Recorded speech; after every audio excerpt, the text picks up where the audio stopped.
A denúncia contra o réu, ela pode ser proposta sem ter passado por um inquérito policial, sem ter passado por um procedimento de investigação interno dentro do Ministério Público?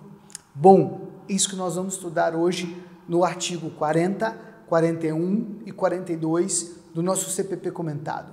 Fique comigo até o final e acompanhe a leitura. Artigo 40.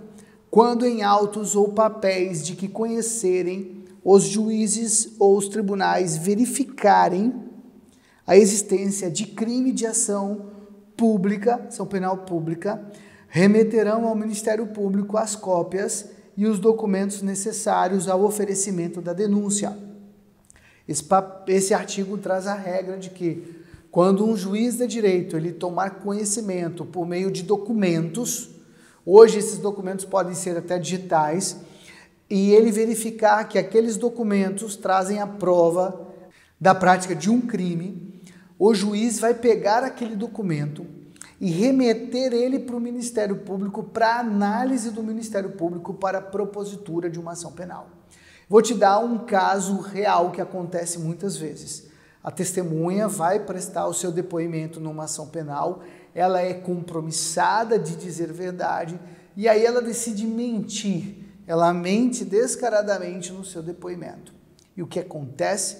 O juiz, ao término daquele depoimento, ele pega uma cópia do depoimento e remete para o Ministério Público solicitando a investigação ou já direto a instauração de uma ação penal para a apuração do crime de falso testemunho. Muito interessante. Regra tranquila e claríssima, tá? As cópias deverão ser acompanhadas dos documentos necessários para formação do conteúdo probatório mínimo, certo? Importante não deixar de fora, porque às vezes o juiz, nesse caso que eu citei do falso testemunho, o juiz não pode mandar só o testemunho só o depoimento prestado pela testemunha. Ele também precisa mandar o quê? Ele precisa mandar as provas documentais de que aquela testemunha mentiu, de que o que ela disse é mentiroso. Em frente, artigo 41, acompanhe a leitura. A denúncia ou queixa conterá a exposição do fato criminoso, com todas as suas circunstâncias, a qualificação do acusado ou esclarecimentos pelos quais se possa identificá-lo, a classificação do crime e, quando necessário, o rol de testemunhas. Esse artigo, meus amigos, ele é um dos mais importantes do CPP. E ele é um dos mais questionados nas respostas às acusações e nas ações de habeas corpus quando se trata de inépcia da inicial. Por quê? Se o Ministério Público ele não atender a esses requisitos, a denúncia ela é inepta. O que é uma denúncia inepta? Uma inicial inepta. É uma inicial ao qual ela não consegue ser entendida, ao qual o texto construído nela, o texto contido nela, não descreve uma conduta criminosa.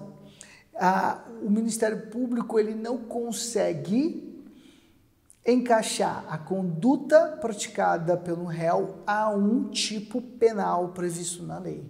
Quando isso acontece, quando o Ministério Público não tem essa cautela, nós temos uma denúncia inepta. Ele não obedeceu aqui a esse detalhe que fala, né? A denúncia ou queixa conterá a exposição do fato criminoso. Ela precisa expor, e mais, com todas as suas circunstâncias. Ele precisa colocar todas as circunstâncias na qual o crime aconteceu. É necessário que seja minucioso, é necessário que a conduta, preste atenção, que a conduta ela é um ponto nodal. É um ponto nodal no processo penal para que as pessoas possam ser corretamente processadas. Para o exercício da justiça, a descrição da conduta ela é essencial. a conduta do ser humano. Por quê?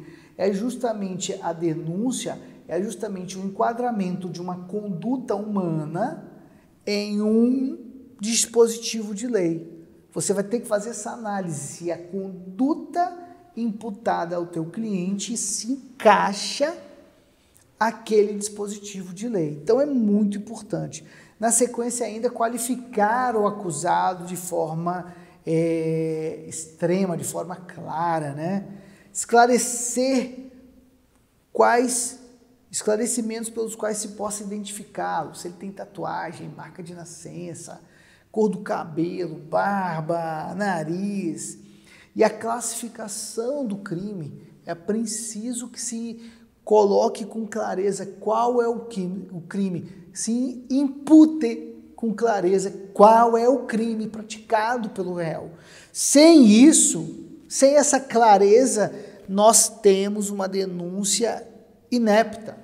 E você pode dizer, Leonardo, mas no processo penal nós julgamos fatos. Se você simplesmente transcrever os fatos, o juiz pode fazer o enquadramento jurídico dos fatos.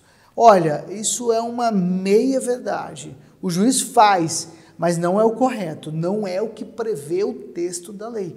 O texto da lei prevê que quem tem que apontar o enquadramento jurídico é o acusador, é o Ministério Público, é o autor da queixa-crime. Bom, para terminar, seguindo em frente, vamos para o artigo 42, que diz de forma muito serena, muito clara, acompanha a leitura aí. O Ministério Público não poderá desistir da ação penal. Esse artigo, ele reflete um princípio geral do processo penal, que é o princípio da obrigatoriedade da ação penal. Tendo todos os elementos, tendo a notícia do crime, tendo todos os elementos que formam um conteúdo probatório mínimo, o Ministério Público não pode deixar de denunciar. E uma vez denunciado, o Ministério Público não pode abrir mão daquela ação penal. Claro que nós estamos evoluindo para uma justiça negocial. Nós já temos hoje com muito vigor o ANPP, o Acordo de Não Persecução Penal. Já tínhamos a transação penal na lei dos juizados especiais criminais. E isso nos próximos anos deve evoluir cada vez mais. Mas o Ministério Público não pode deixar de se movimentar na direção da apuração do crime. É isso que diz esse artigo, consagrando o princípio da obrigatoriedade da ação penal. Bom, eu desejo ter contribuído para o teu desenvolvimento profissional. Um grande abraço para você. Deus te abençoe sempre.